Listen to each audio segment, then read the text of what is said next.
Good morning, everyone. The information provided by the financial accounting system is तो financial accounting system के द्वारा कौन सी information provide की जाती है, चलिए देख लेते हैं। ए बी दोनों सिग्निफिकेंट है, दोनों करेक्ट हैं।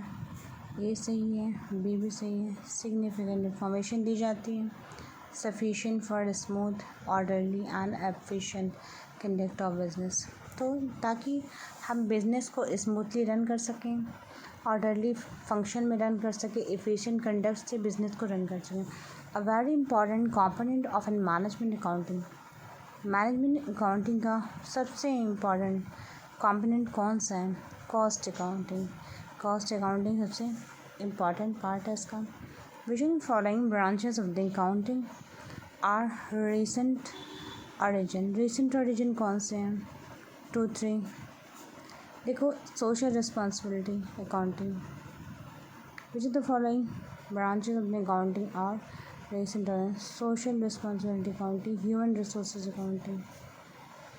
तो social responsibility accounting, social responsibility को लेते हुए अकाउंटिंग करनी चाहिए, ह्यूमन रिसोर्सेज को लेकर अकाउंटिंग करनी चाहिए। मतलब कि which of the branch of the accounting are recent origin, कौन सी अकाउंटिंग के हैं जो कि रिसेंट ऑरिजिन है। ये अभी अभी नए नए बनाए गए, ये रिसेंट ऑरिजिन है, इनका जन्म अभी हाल ही में हुआ है, जल्दी ही हुआ है, तो ये रिसेंट ऑरिजिन है, ये बहुत पुराने नहीं है। मतलब जैसे हम जानते हैं CSR, तो CSR कॉर्पोरेट सोशल रिस्पॉन्सिबिलिटी, तो उसी से ये पॉइंट लिया गया है। और ह्यूमन रिसोर्स ये रिसेंटली ऐड ऑन हुए हैं, इनका जन्म अभी जल्दी ही हुआ है, मतलब इनको ये बहुत लॉन्ग लास्टिंग नहीं है ये accounting standard. Who has defined accounting the art of recording, classifying, summarising in a significant manner and in the terms of money transaction and events which are in part at least of a financial character and interpreting the result thereof। तो ये किससे relate करता है? American Institute of Certified Public Accountants. तो American Institute of Certified Public accounts को deal करता है। Who has defined the accounting as an art of recording, art of recording या क्लासीफाइंग है। तो आई होप कि आपको सब कुछ क्लियर होगा और क्लियरिटी के साथ सारे क्वेश्चन समझ में आ रहे होंगे कि ये कह रहे हैं। आपने अगर पूरा सिलेबस पढ़ा है तो आपको इजीली चीज़ें समझ में आ रही हैं। या which are the following correct statement, correct statement कौन सा है? Chartered accountant is an auditor, chartered accountant एक ऑडिटर होता है। Makes financial statement reliable to the user, financial statement बनाता है जो कि रिलायबल होते हैं यूज़र्स के लिए। Following are the some of the objective of accounting to ascertain whether the business and operation, whether the business and the operation, yeah, to ascertain whether the business operations happen profitable or not। तो business operation profitable है या नहीं है, इस विषय में सोचना ये ऑब्जेक्टिव है, objective of accounting. Some of first और फोर्थ आपका आंसर सही है, fourth. Second, to a certain financial position of an business, तो सर्टेन करना, निश्चित करना कि बिज़नेस की फाइनेंशियल पोजीशन क्या है, बिज़नेस कहाँ सस्टेन करता है और ये किस पोजीशन पर है। ये उसकी फाइनेंशियल, किसी भी बिज़नेस की फाइनेंशियल कंडीशंस ये बताती हैं कि बिज़नेस कहाँ सस्टेन करा है। 1 और 4 ऑप्शन आपका सही हो जाएगा। द अकाउंटिंग इक्वेशन, या asset is equal to liability plus capital, तो ये बता रहा है कि asset is equal to liability plus capital. ये क्या है? बिज़नेस एंटिटी कॉन्सेप्ट है आपका। बिज़नेस एंटिटी कॉन्सेप्ट ये है आपका जो कि बताता है कि वास्तव में बिज़नेस है क्या। Asset is equal to liability plus capital, और working capital is equal to asset minus liability, working capital कैसे पता करेंगे, टोटल एसेट और लायबिलिटीज़ में माइनस कर देंगे, वो जो शेष बचेगी वो वर्किंग कैपिटल आपकी हो जाएगी।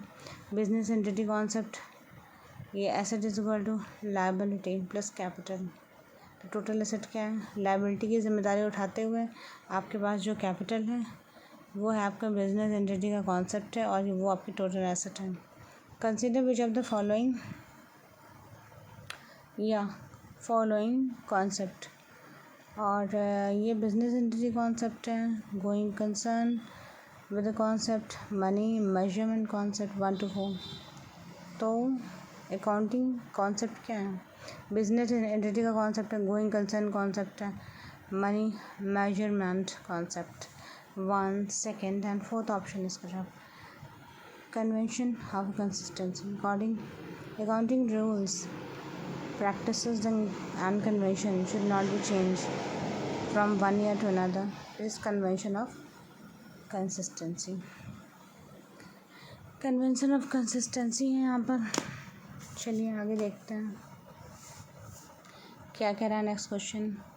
All of the information which is the material interest to proprietors, creditor, investor. All information which is of the following material interest to proprietors, creditor and investor. First, second, third option है सही है आपका, correct हो जाएगा। Which is the following is the principle is not in related to preparation of profit और loss account. तो dual aspect concept है, profit और लॉस अकाउंट को लेकर रिलेट नहीं करता है। Which of the following principle is not related in preparation of profit और लॉस। कौन सा प्रिंसिपल है जो प्रॉफिट और लॉस के अकाउंट को रिलेट करके नहीं बनाया जाता है, ये डबल एस्पेक्ट कॉन्सेप्ट होते हैं। Which of the following is an accounting concept has been working rule, anticipate no profit but to provide for all possible losses.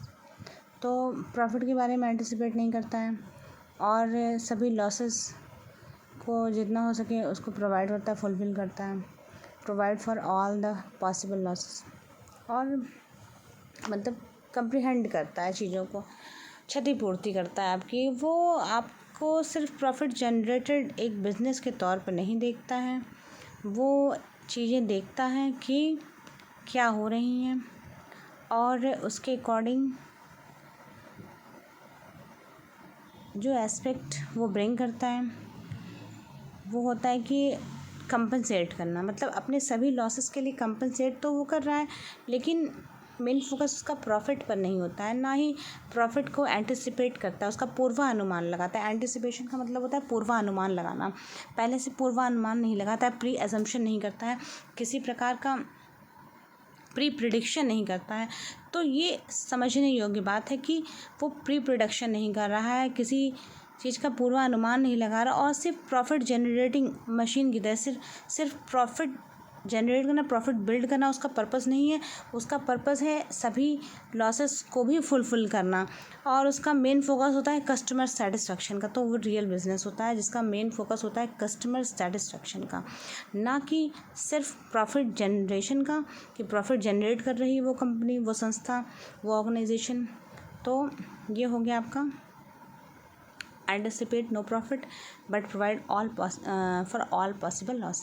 लेकिन उन सभी लॉसेस के लिए, जितनी भी क्षति हुई हैं, जितना भी नुकसान हुआ, उन सभी लॉसेस के लिए कॉम्प्रीहेंड करना, मतलब कि उसकी क्षतिपूर्ति करना। आई होप आपको समझ में आ रहा होगा। Thank you.